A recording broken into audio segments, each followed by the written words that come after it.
ಎಲ್ಲ ಆರಾಮಿದ್ರ? ನಮ್ಮನೇಲಿ ಕೊಟ್ಟಿಗೆ ಇಲ್ಲ. ಆದರೆ ದಿನಕ್ಕೆ 2 ಸಲ ದನ ಬೆರೆಸೋ ಕಾರ್ಯಕ್ರಮ ಮಾತ್ರ ಯಾವುದೇ ಅಡೆತಡೆ ಇಲ್ಲದೆ ನಡೀತಾ ಇರ್ತದೆ. ನಮ್ಮ ಹೆಗ್ಗರಣೆ ಊರಿನ ದನದ ಬಗ್ಗೆ ನನಗೊಂದು ಪ್ರೌಡ್ ಏನು ಗೊತ್ತಾ? ಯಾರು ಏನೇ ಮಾಡಲಿ, ಎಷ್ಟೇ ಬೆರೆಸಲಿ, ಅವ್ರ ಕಣ್ಣು ಮಾತ್ರ ಅವ್ರ ಗುರಿ ಕಡೆಗೆ. ಅಂದರೆ ಅವ್ರ ಕಣ್ಣು ಯಾವಾಗಲೂ ನಮ್ಮ ಬೆಣದ ಕಡೆಗೆ ಇರ್ತದೆ. ನಿನ್ನೆಂತೂ 4 ಸಲ ಇಡೀ ಬೆಣ ತಿರುಗಿಸಿದೆ. 3 ಎಕರೆ ಆಗ್ಬೋದು. ಓಡಿ ಓಡಿ ಓಡಿ ಸಾಕಾಗೋಯ್ತು ನನಗಂತೂ. ಮತ್ತು ಇಲ್ಲೆಲ್ಲ ಹೋಗಬೇಕಾದ್ರೆ ನನಗೆ ಚಪ್ಪಲ್ ಹಾಕ್ಕೊಂಡು ಹೋಗೋ ಅಭ್ಯಾಸ ಇಲ್ಲ, ಬರೀ ಕಾಲಲ್ಲೇ ಹೋಗಿರುತ್ತೆ.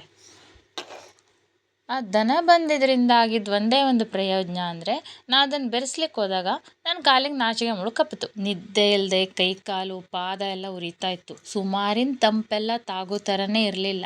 ಆಗ ಈ ನಾಚಿಕೆ ಮುಳ್ಳು ಸಿಕ್ಕಾಪಟ್ಟೆ ತಂಪು ಅಂತ ನನ್ನ ಅತ್ತೆ ಅವಳು ಹೇಳ್ತಾ ಇದ್ರು. ಸರಿ, ಇದನ್ನು ತಂಬಳಿ ಮಾಡುವ ಅಂತ ಕೊಯ್ಕೊಂಬಂದೆ.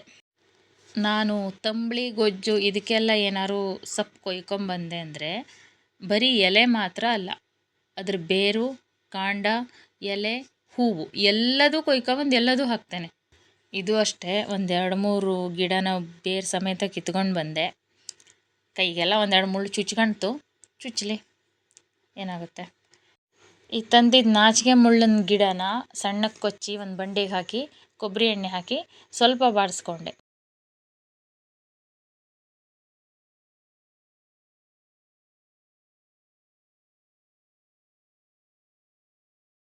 ಸ್ವಲ್ಪ ಬಾಡಿಸ್ಕೊಂಡ್ರಷ್ಟೇ ರುಚಿಯಾಗುತ್ತೆ, ಇಲ್ಲಾಂದರೆ ಪೂರ್ತಿ ಬಾಡಿಸೋದ್ರ ಪರಿಮಳ ಹೋಗ್ಬಿಡುತ್ತೆ ಅನ್ನೋದು ನನ್ನ ಅಭಿಪ್ರಾಯ.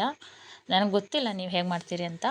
ಆಮೇಲೆ ಅದನ್ನು ಮಿಕ್ಸರ್ಗೆ ಹಾಕಿ ಸ್ವಲ್ಪ ನೀರು ಹಾಕಿ ಅರಸಿ ರಸ ತೆಗೋಬೇಕು. ಬರೀ ಎಲೆ ಮಾಡ್ತೀರಿ ಹೇಳಾದರೆ ಕಾಯಿ ಜೊತೆನೇ ಹಾಕಿ ಬೀಸಿದ್ರೆ ಬರುತ್ತೆ, ಅದು ನುಣ್ಣಗಾಗಿ ಹೋಗ್ಬಿಡುತ್ತೆ. ಆದರೆ ಈ ದಂಟೆಲ್ಲ ಹಾಕಿದಾಗ ಅರಿಸ್ಬೇಕು, ಅದು ಜಿಗಟು ಜಿಗಟು ಹಾಗೆ ಉಳ್ಕೊಂಡಿರೋದ್ರಿಂದ ಅದನ್ನು ಅರಸಿ ರಸ ತೆಗೆದೆ. ನಂತರ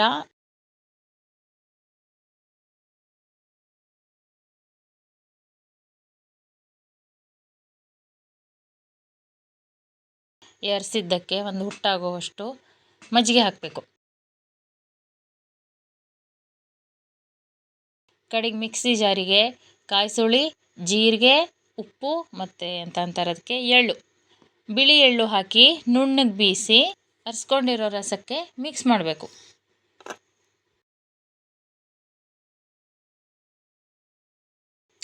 ನಾನು ಇದಕ್ಕೆಲ್ಲ ಒಗ್ಗರಣೆ ಏನು ಮಾಡ್ತೆ ಗೊತ್ತಾ? ಕೊಬ್ಬರಿ ಎಣ್ಣೆಗೆ ಈ ಮೆಣಸೆಲ್ಲ ಹಾಕೋದಾದರೆ ಹಾಕಿ, ನಾ ತಂಬಳಿಗೆ ಮೆಣಸು ಸ್ವಲ್ಪ ಕಡಿಮೆ ಹಾಕೋದು. ತಂಬಳಿ ಖಾರ ಆದರೆ ಎಂಥ ರುಚಿ ಅಲ್ವಾ?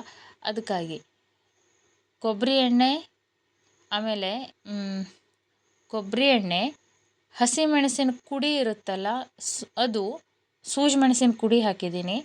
ಆಮೇಲೆ ಈ ನಾಚಿಕೆ ಮುಳ್ಳಿನ ಎಲೆ ಅದನ್ನು ಒಂದು ಸ್ವಲ್ಪ ಇಟ್ಕೊಂಡಿದ್ದೆ, ಅದನ್ನು ಹಾಕಿ ಒಗ್ಗರಣೆ ಹಾಕಿದ್ದೀನಿ.